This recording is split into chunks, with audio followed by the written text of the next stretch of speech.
Hey everyone, it's Jessica Edwards with Coldwell Banker Real Estate in Wilmington, North Carolina. And today I want to give you my top 5 tips for first-time home sellers. The first one is remember that the outside is just as important, if not more important sometimes, than the inside of your property. So a lot of sellers get very caught up in making sure that everything's perfect on the inside of the property and massively fail on preparing the outside of the home. The outside of your house is the first impression that buyers have. It sets the tone for walking into the property. So don't think that the inside is more important than the outside, and certainly don't forget about the outside of the property. That's my first tip. The second one is to prepare for repairs. Don't negotiate. Don't be prepared to negotiate, or don't think that your bottom number is a certain number that you don't allow for any room for repairs. I recommend a lot of my sellers get a home inspection done on the front end to take care of anything that needs done and to be prepared for anything that may come up during the buyer's home inspection.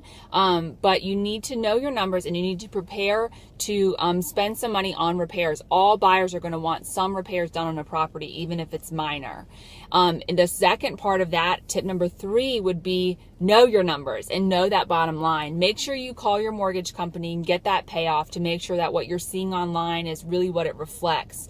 Make sure that you talk to your agent about, what your closing costs are going to be, and you know all of those numbers so that you are prepared to negotiate and don't negotiate too much. There's a second part of that, which is know your numbers if you're going to purchase something else. If you're selling your property as a first-time seller to buy up, to buy something bigger, larger for your family, to spend more money, you can't just have an idea in your head of enough money that you have to get. You need to know your numbers with a lender for your purchase. So make sure you know those purchasing numbers, because that's going to help you be able to negotiate on the sale of your property if you know exactly what you need and exactly what your numbers are on the purchase. The fourth thing is to remember that you need to know your agent and the brand that's listing your house. So I've talked a lot about how important that brand or that real estate company is that stands behind your agent's name. So do some research into that. But also don't just choose a company without looking at agents. All agents work differently under different companies or different brands. So if you choose a brand, make sure you also, choose that agent wisely. And if you choose an agent, make sure you also know the brand that's listing your house behind that. Both of those things play together, and that brand is so important in today's world of real estate marketing and everything online. The last thing is prepare for showings.